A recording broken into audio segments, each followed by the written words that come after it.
Opa, beleza? Meu nome é Thiago Benedetti, eu sou biólogo e professor de biologia.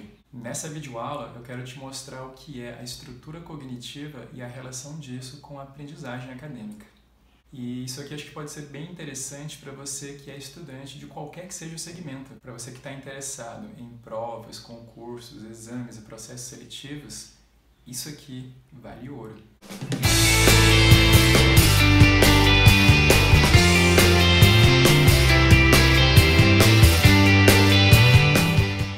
Então, para quem me conhece, sabe que eu adoro estudar e dar aulas também usando mapas mentais. E eu gosto muito dos mapas mentais por dois motivos. Primeiro, pela praticidade e agilidade dessa estratégia de estudo. E segundo, porque utilizando mapas mentais, você acaba estudando e aprendendo de acordo com o funcionamento aqui do teu cérebro. Você estuda e aprende de acordo com a estrutura cognitiva. E falando em mapas mentais, eu vou te mostrar essa aula de hoje usando justamente um mapa mental para falar de estrutura cognitiva e aprendizagem. Então, chega aqui perto. O objetivo dessa parte da aula é mostrar para você como funciona a nossa relação com a realidade do ponto de vista do nosso sistema nervoso, da nossa estrutura cognitiva. Vamos partir do princípio que o nosso pensamento é um instrumento que a gente tem para enfrentar a realidade. Então, a nossa realidade, a nossa leitura de mundo, a nossa percepção das coisas depende do nosso pensamento, da nossa mente e da forma como ela se estrutura.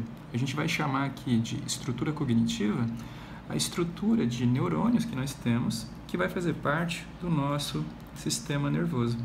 Essa estrutura cognitiva, ela vai participar da nossa capacidade de resolução de problemas. Quando a gente se vê, por exemplo, diante de um problema que a gente precisa solucionar, por exemplo, encontrar um caminho mais curto do ponto A até o ponto B, se localizar dentro de uma cidade nova, quando você tem que preparar uma comida nova que você nunca fez, quando você tem que resolver uma questão de prova, enfim, qualquer problema que você use a sua mente para solucionar. Essa tradução da realidade feita pela nossa estrutura cognitiva, a fim de usar o pensamento como um instrumento de resolução de problemas, depende então do nosso aparato nervoso, nosso sistema nervoso, que basicamente é feito por neurônios e neuróglias.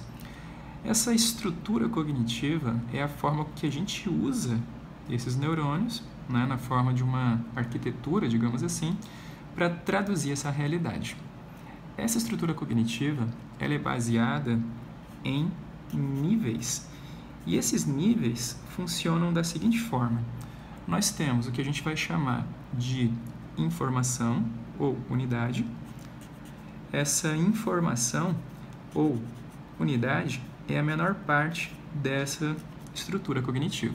Nós temos ainda o que a gente vai chamar de ideia e o que a gente vai chamar de esquema.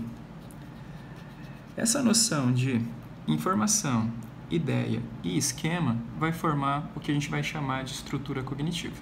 Então vamos entender o que significa isso. Informação é o primeiro ponto, é o primeiro elemento que vai formar essa estrutura cognitiva, é a menor parte. Essa informação, por exemplo, é uma pequena unidade que você tem de alguma coisa que você conhece. Vamos pensar em futebol. Por exemplo, no futebol você conhece, você sabe o que é, por exemplo, uma bola.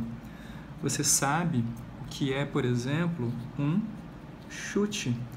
Você sabe, por exemplo, o que é um gol. Tudo isso aqui, bola, chute, gol, são informações, são unidades que eu sei a respeito do futebol. Quando eu começo a juntar essas informações, eu formo o que a gente vai chamar de ideia.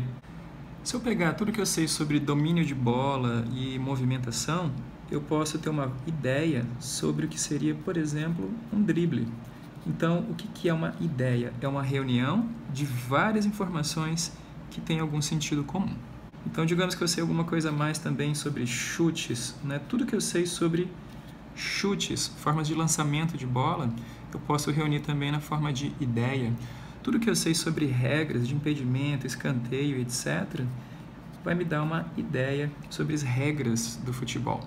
Então, uma ideia é a reunião de várias pequenas informações que fazem juntas algum sentido. E por fim, eu tenho aqui o que eu vou chamar de esquema. O que é o esquema? O esquema é a reunião de todas as ideias sobre algum assunto.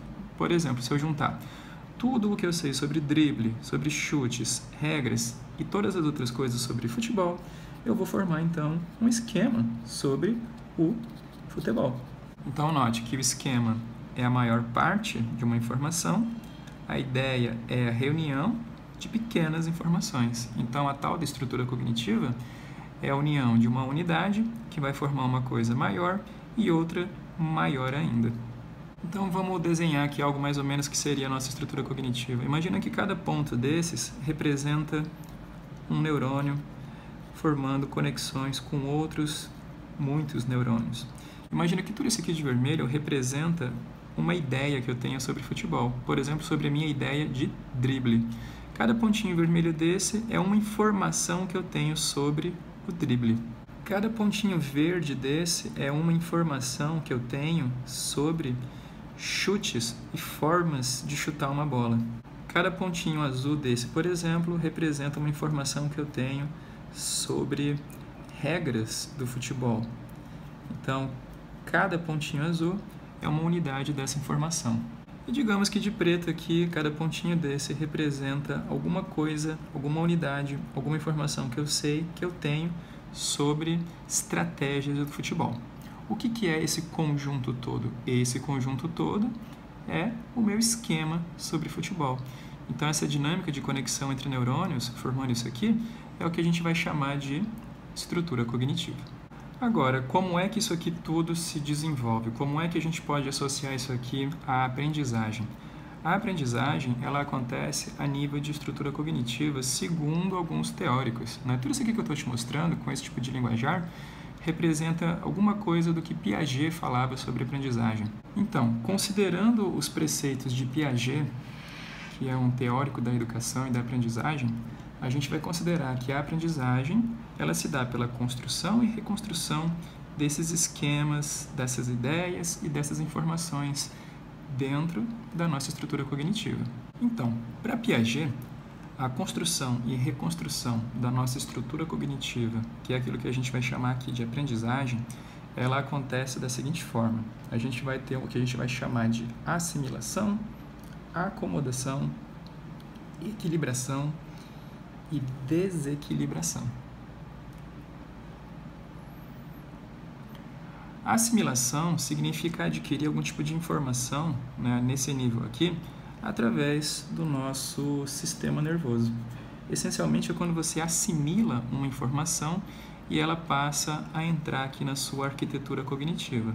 Mas nesse primeiro momento, essa assimilação ela pode acontecer de qualquer forma, né? Digamos que você tem uma informação nova que aparece aqui, de vermelho. Então, fora ainda do contexto, sem muito sentido. Quando a gente fala de acomodação, a acomodação aqui é o que a gente vai chamar de ajuste de sentido. Esse ajuste de sentido significa o quê? Que a gente tem agora essa informação tentando se localizar dentro da nossa mente, dentro da nossa estrutura cognitiva. Quando isso acontece, a gente diz que essa informação nova, dentro dessa estrutura cognitiva, sofreu uma equilibração. Ela ganhou agora a sua localização. E com essa localização, ela passou a integrar o sentido de uma ideia ou de um novo esquema. Essa localização, ela é o ponto-chave desse processo de aprendizagem. É quando a gente acomoda e equilibra uma informação nova dentro de uma ideia e de um esquema. A aprendizagem, ela vai acontecer por aqui. Porém, existe também o que a gente vai chamar de desequilibração. Essa desequilibração, ela vai acontecer no sentido de provocar aqui nessa estrutura um ajuste. Esse ajuste, ele está associado essencialmente ao erro. Então, dizem que é errando que a gente aprende, não é?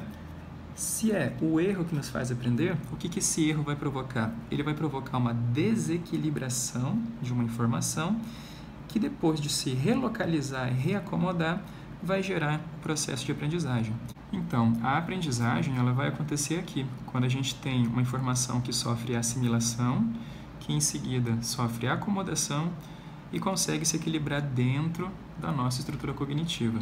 Numa situação de questionamento, numa problematização, num desafio, os seus esquemas mentais vão sofrer uma desequilibração. E isso vai gerar o quê? Isso vai gerar o pensamento, isso vai gerar um movimento em que você vai ter que tentar acomodar e equilibrar de novo aquela informação. É esse trabalho que faz o seu cérebro aprender. E é justamente por isso que é tão importante estudar alguma coisa utilizando testes, utilizando questões, utilizando exercício. Resolver exercícios, resolver questões, fazer testes sobre um assunto que você está estudando, colocar eles à prática, colocar eles à prova, obriga você a errar e a pensar naquilo que você está fazendo. Então, a partir do momento que você se propõe a fazer testes, a botar na prática aquilo que você aprendeu na teoria, você gera esse movimento de equilibração e desequilibração, que é justamente o fundamento da aprendizagem. Com isso, você consegue acomodar melhor as suas informações e gera aprendizagem.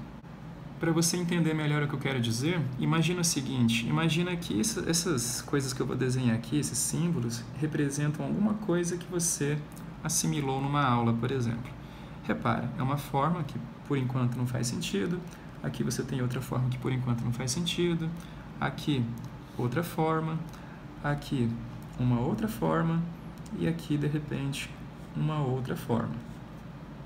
Repara, são apenas elementos e informações que você assimilou. A partir do momento que você trabalha para fazer acomodação e equilibração disso aqui, esses elementos, como esse, por exemplo, começam a se encaixar dentro da sua estrutura cognitiva.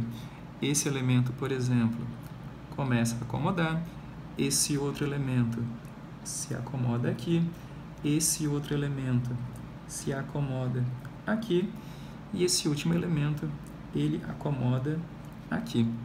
Dessa forma, você consegue gerar um sentido. A acomodação gera um ajuste de sentido. Então, esse monte de tracinhos que não fazia sentido, a partir do momento que começa a formar a figura de uma casa, ganha sentido porque essas informações foram assimiladas e acomodadas. Aqui, então, você ganhou sentido naquela informação. Você formou, provavelmente, aqui uma ideia que vai compor um esquema maior. E para que esse movimento aconteça, é importante, então, que você utilize testes e exercícios. Esses testes, eles vão servir essencialmente para quê?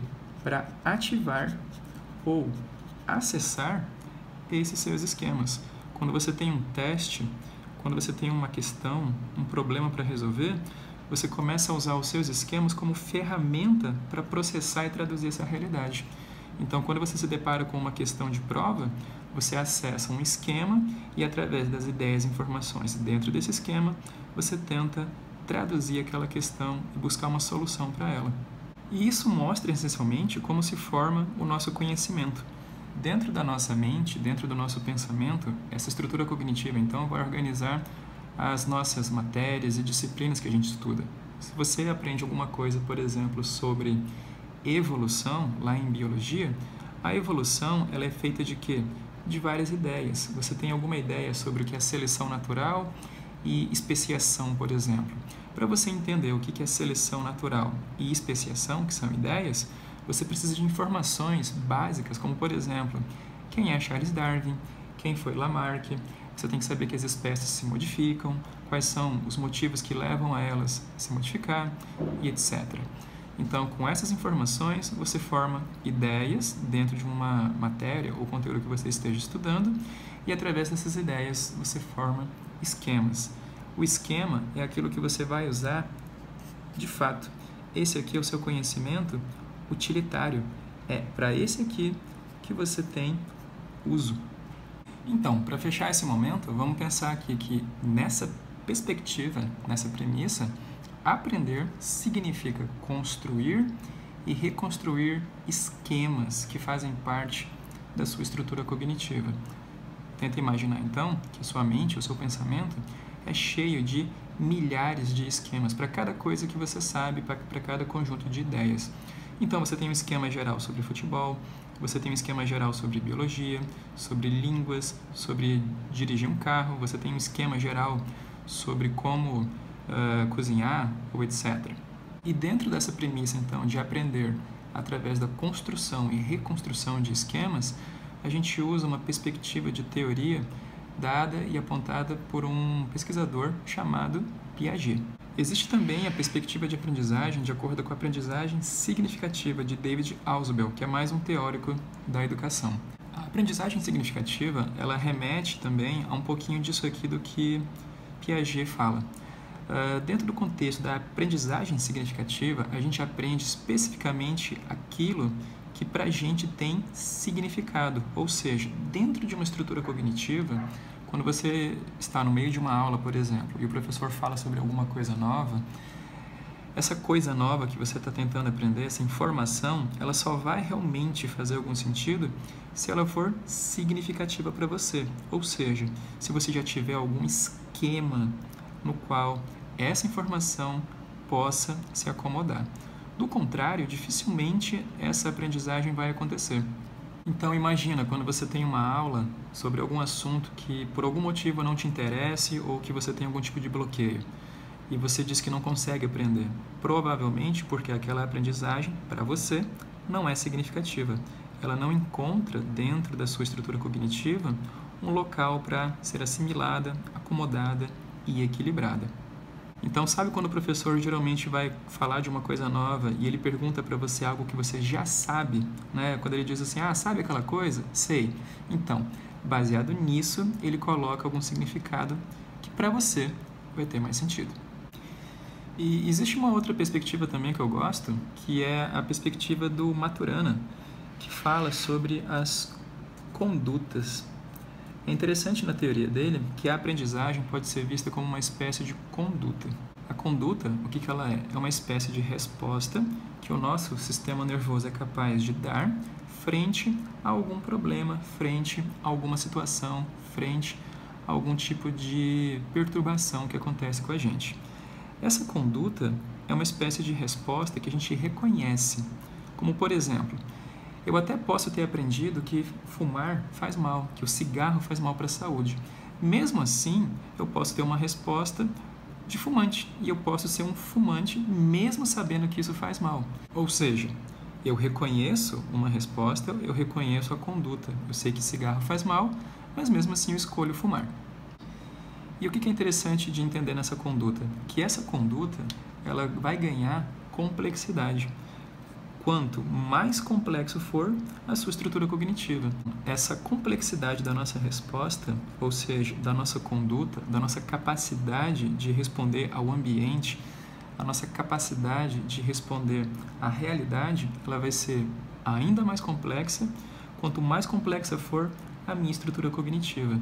Então, quanto mais eu aprendo, mais complexa e estruturada fica essa minha arquitetura cognitiva.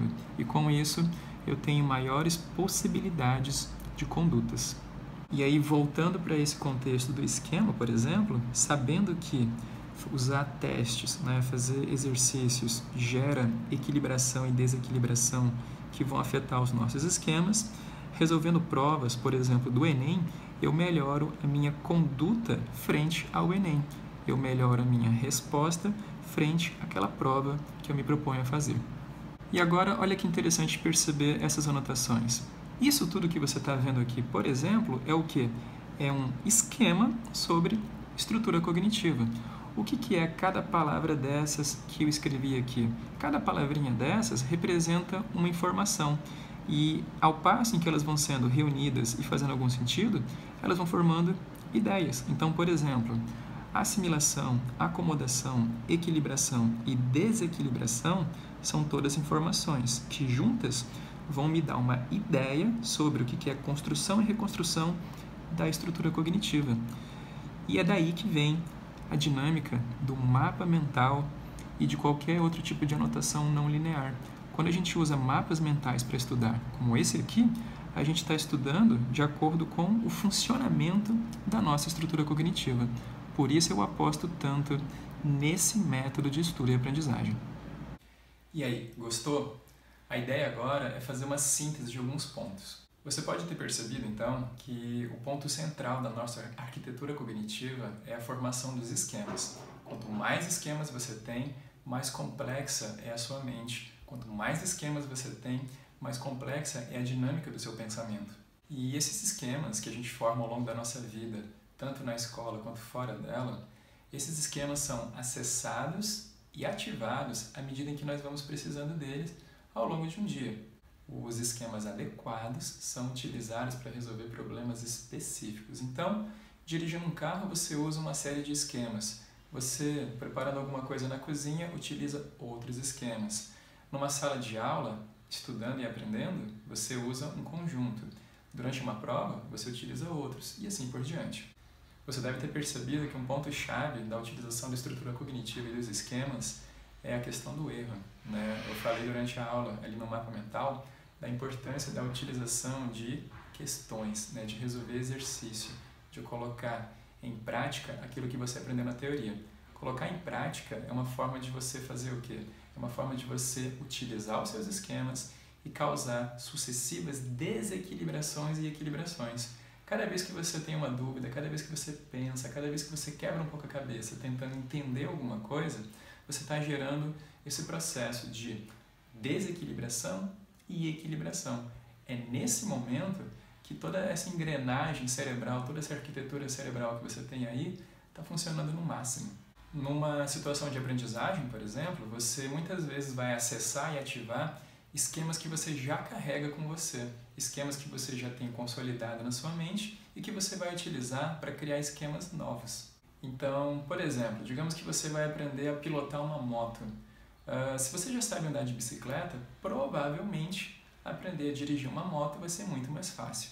Caso você não saiba andar de bicicleta, aprender a dirigir uma moto vai se tornar ainda mais difícil. Então, repara, a partir do momento que você já sabe alguma coisa, que você já tem um esquema pronto e você vai aprender alguma coisa utilizando um esquema similar, esse processo de aprendizagem se torna mais fácil. Por isso, quanto mais você aprende, mais fácil é aprender. E por isso o estudo visando a aprendizagem e aumento de rendimento depende muito desses esquemas. Toda essa bagagem que você traz, na verdade, são os seus esquemas, que fazem parte dessa estrutura cognitiva. Portanto, quanto mais complexa a sua estrutura cognitiva, maior é a sua capacidade de aprender e lidar com novidades. E o legal de tudo isso é que quanto mais esquemas você vai acumulando, mais densa fica essa sua estrutura cognitiva, maior é a sua bagagem e maior é a sua capacidade de lidar com qualquer situação. Esse conjunto de esquemas que você carrega na sua mente, que você armazena na sua estrutura de pensamento, eles vão gerar uma espécie de filtro de percepção de realidade. Então, por exemplo, se para você um esquema como ecologia é muito importante porque por algum motivo aprender ecologia impactou você, é provável que esse esquema ecologia seja acessado mais frequentemente. E aí, considerando a estrutura cognitiva da gente, né, pensando que a nossa estrutura cognitiva é esse amontoado de informações conectadas, ligadas e condicionando algum sentido, é interessante que ao estudar você utilize mapas mentais, diagramas, esquemas e qualquer tipo de anotação não linear, porque o mapa mental ele vai funcionar justamente para estimular a sua mente a procurar esses pontos de conexão entre as informações que vão formar suas ideias, que vão formar os seus esquemas. Por isso, então, eu aposto tanto em mapas mentais. Eu gosto muito deles porque os mapas mentais são praticamente mapas cognitivos. Por isso fica aqui a sugestão, então. Se você não sabe ainda utilizar mapas mentais, é muito importante que você aprenda essa habilidade e essa estratégia de estudo. E se você quiser aprender tudo sobre mapas mentais, todas as variações que existem nesses mapas, eu recomendo que você fique de olho nesse site aqui e no Aprenda Mais. Tem novidade chegando, hein?